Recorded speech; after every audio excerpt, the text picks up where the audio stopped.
नमस्कार।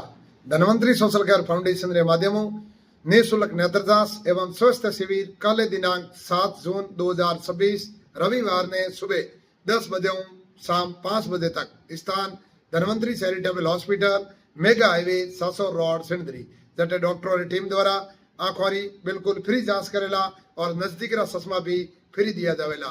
General physician doctor द्वारा BP और शुगर की भी जांच फ्री की जावेला।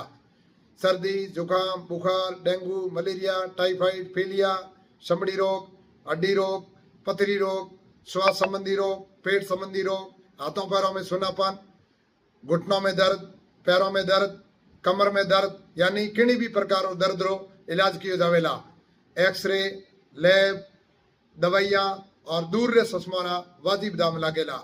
आप सबू मारो निवेदन है अधिक संख्या में पधार इन शिविर रो लाभ जरूर जरूर ले दो सा। धन्यवाद।